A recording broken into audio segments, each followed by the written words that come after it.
It's wave 2. We have a familiar foe, but a new way to beat him. Yeah, that's right. In this video, it's actually going to be taken from stream that I did yesterday, talking about the new way to beat Fafnir at floor 90 and floor 150, which I managed to do early this morning. So hopefully this helps you if you're stuck. And without further ado, let's get into it. Hello everyone, Ragewood here, back with another Godforge video, and currently we are live on stream, as you can see by the chat, and a few people wanted to know Fafnir 90 strategy. Now this is not something that I found myself, just through talking to the community. This has felt like the best way to do it. Now the strategy goes, unlike wave 1 when you can just blast through it, is to have 2 defenders with assault, and then having an assault passive on one other unit. Between all of that, it should give you enough support to sustain yourself to be able to slowly make your way through Fafnir. Now, since I cleared this morning, my gear has improved slightly, so this will be faster than previously, we hope. And I hope that I can actually clear it as well. That's the other thing. If we can't clear it, this will be embarrassing, and we will have to come back again. But that is the general idea, okay? So I've just gone through the waves. No one really needs to see that. They are quite tough, and because this is very much a step up.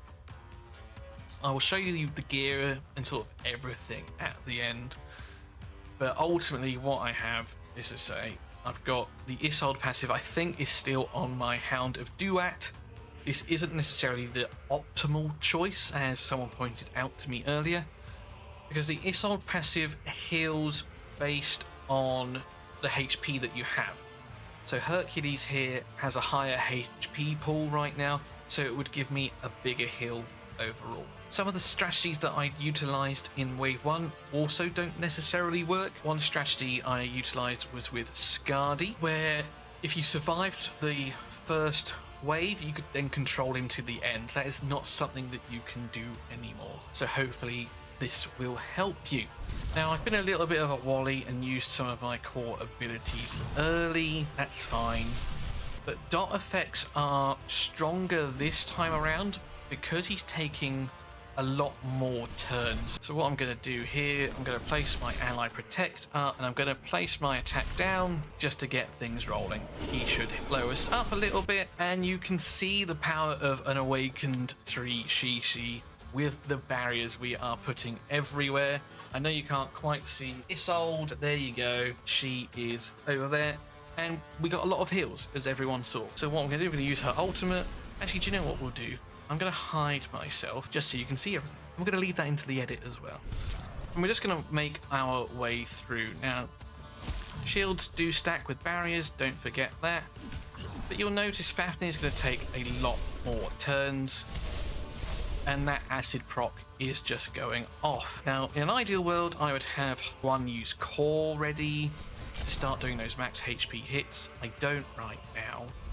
But we will start to see the power behind Guan Yu. I have shit on him, to use the figure of speech, for a long time. I still stand by that he is the worst wave clearer, but he has been clutch in these boss waves.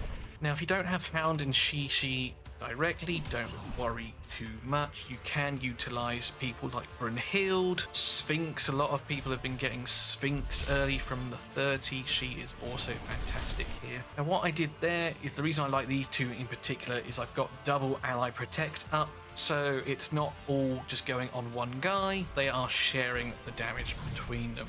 Getting the drain out now, getting the heals, and we are going to have the ultimate pop up shortly. That is fine. We will place the increased defense on us just for the time being, although it will pop off. Really what I was trying to do is get Guan Yu to come in before he ulted, but never mind. So we have got the ult, we have been hit quite a lot of times, and as you can see, we are just fine and dandy. And now Guan Yu is going to shine, chunking down of the max HP. Now at this stage I could probably auto, and there's not really too much else to say. So what I might do, for the sake of keeping this video not massively long, I'm just going to play through and then we'll come through back either at the end or when shit hits the fan, maybe before the next ult. So someone has asked in chat, what is the reason that we are using 2 defenders specifically?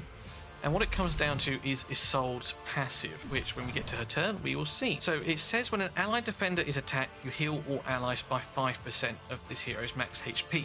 So the reason that you use 2 defenders is because it will trigger for each one. So you're actually going to heal by 10% of her max HP. If you build up with a lot of HP, you're going to get a lot of heals, and it's going to be smooth sailing. Hopefully that has answered your question to Dreads. So something else that was brought up in chat, why have we got the Isolde imprint? So Isolde, as we saw, triggers for each defender. Having that imprint on someone else, you're getting more triggers, which is why it is amazing.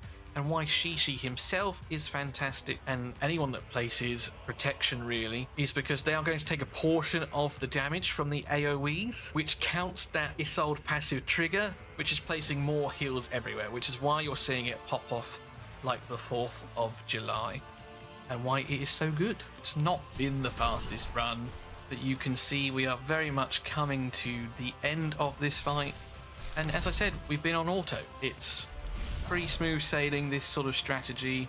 I think it was Chili who cleared Fafnir 90 first, so shout out to Chili for leading the charge on this sort of thing. But there we are, 90 is done. That is how we are doing it in wave 2. It is a lot harder. What you might not have seen is Fafnir does get a lot more turn, and therefore your dot damage dealers, especially those that place acid like Ramses, might play a good role here. Hercules is filling that role for me for acid. And as I say, Guan Yu, if he can get the drains out, is great because he's doing that max HP damage. Just going to go through, just show you the gear on some of the guys.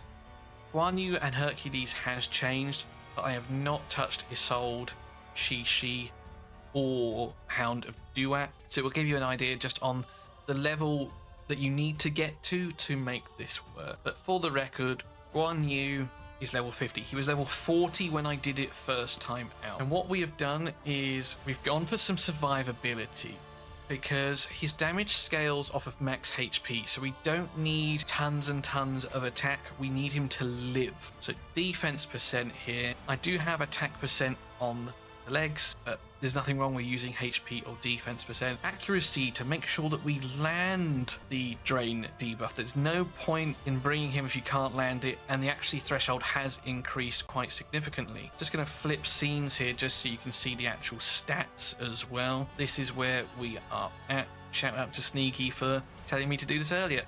So yeah, not tons of defense. The support package that we've got is enough for us to survive, but this is what we are rocking over here. And now I've just gone for attack percent, crit rate. Do use whatever you need to do to survive. I found that I was able to get through it with just a defense chest. If you need HP at the top here or what have you, same with the legs, do it. Speed boots, and as I say, just a little bit of crit rate. I have got Heka on him now, a level 40 Heka. In hindsight, it would probably be better to have HP shoulders here, but a lot of you won't have Heka, okay? Early on, I used some Shamshears to give me the accuracy and the HP that I needed. Hercules has also improved his gear slightly since the first time out, but again, we are still using the Shamshear because we want the accuracy to place the acids. Now, as you can see, we're around about 100 and we were still landing those acids semi-frequently. That is good to see. When it comes to the Hound I've just got in kind of whatever. It turns out I'm in 4-piece dragon for the increased resistance over the turns. Not necessarily needed, but it's what I've got. We need defense percent on him. He's placing ally protect, so defense percent, like defense percent. Got some speed, defense percent. Crit damage, just really for the substats.